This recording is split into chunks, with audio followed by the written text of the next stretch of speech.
Welcome to the overview of the Division of Student Affairs annual reporting process from Student Affairs Planning, Assessment, and Research, otherwise known as SAPAR. We hope this gives you insight into why we have the process set up the way it is and how to complete the form.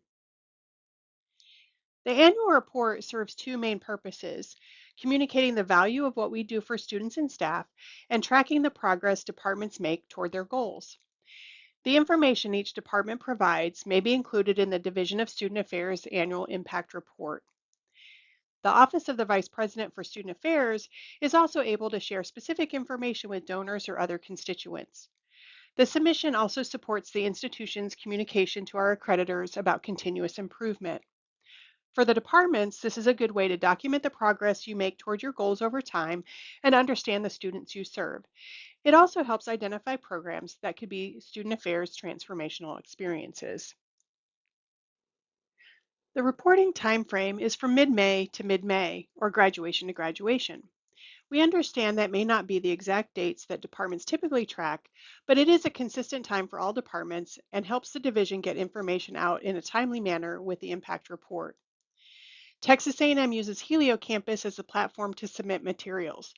The Division of Student Affairs has a slightly different timeline and content than other parts of the university to meet our particular needs. You can log in through the Institutional Effectiveness and Evaluation website, assessment.tamu.edu. Submissions are due June 30th. SAPAR staff are available for consultation before submission.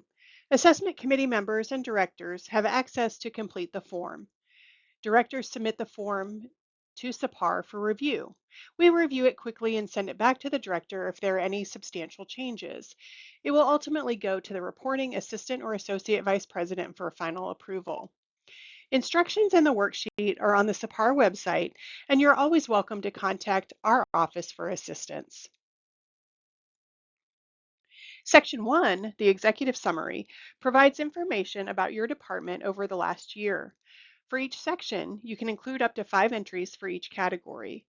The achievements will be used for the DSA Annual Impact Report, so you want to be sure that you have enough context and specificity to help the DSA Marcom office craft a story.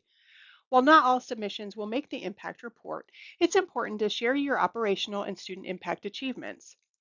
Additionally, sharing your issues, which could be positives or challenges, helps the Vice President's office see common topics that departments are facing. Depending on your department, you may or may not have 5 achievements or issues for each category, and that's okay.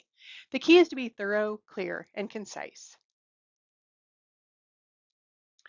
The first part of Section 2, Department Goals, will ask you to reflect on past goals. That includes those things not in this current reporting year. We'll get to those in a minute. For example, in the 24-25 reporting year, this section would address goals and assessment from 23-24 and before. Provide enough context so someone outside of your area can understand it.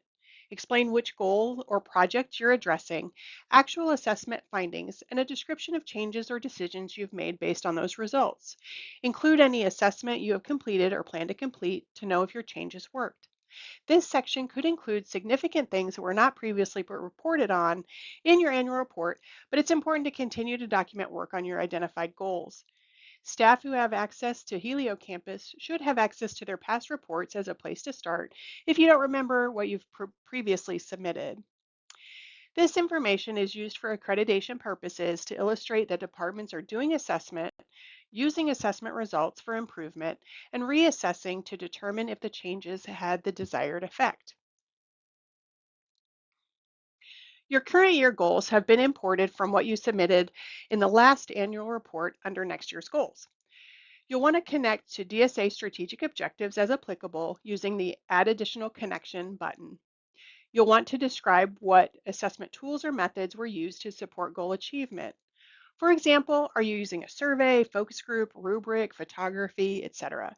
When, how, and why are you collecting data? If you have completed assessment, what were your assessment results? If you haven't completed collecting data, describe where you are in the process.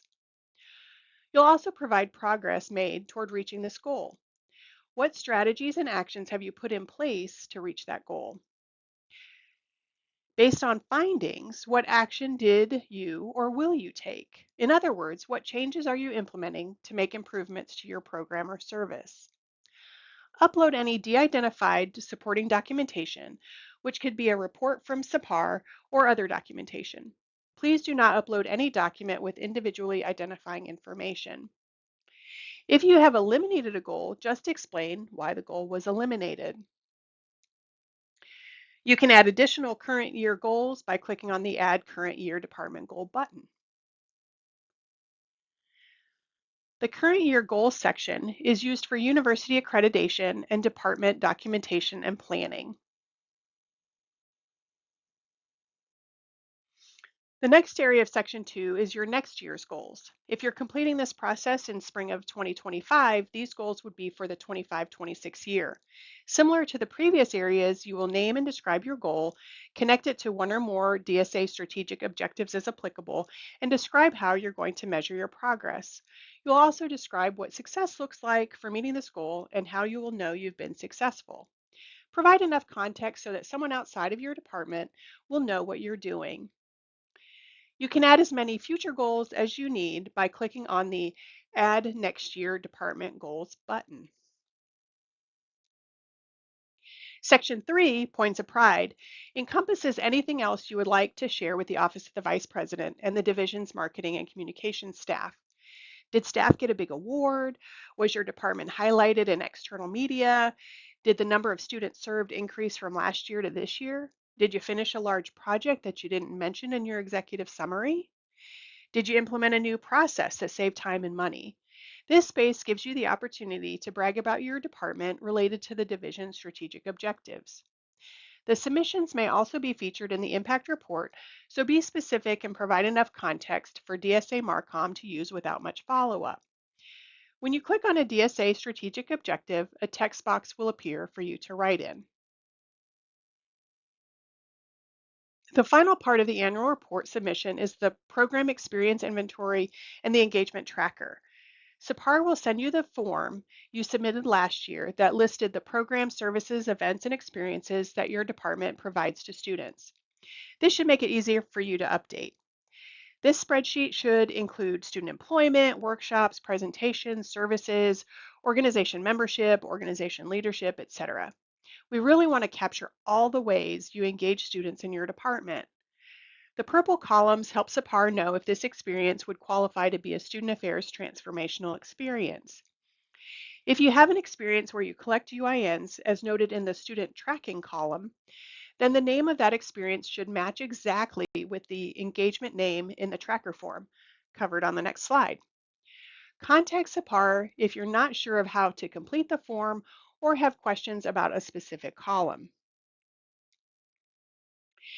The engagement tracker collects information about individual student participants using student UINs.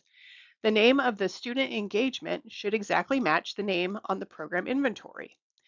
The drop-down menu for engagement type helps us understand how students are engaging with the division. You'll upload the program experience inventory and the engagement tracker as the last part of your annual report. As a reminder, the content of the annual report is your opportunity to describe the important things you do and your support of the division's 6 strategic priorities and 13 objectives.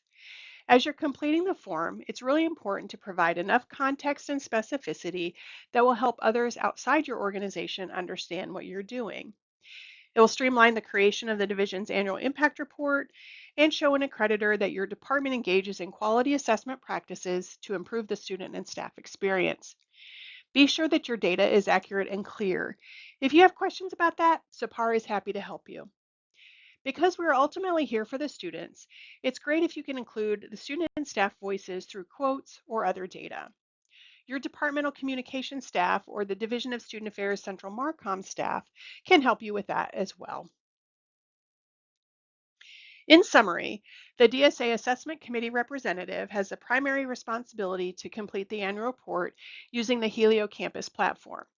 The department director will officially submit the form by June 30th. SAPAR staff will review the submission and send it back if there are significant changes needed. It ultimately goes to the Office of the Vice President for Student Affairs.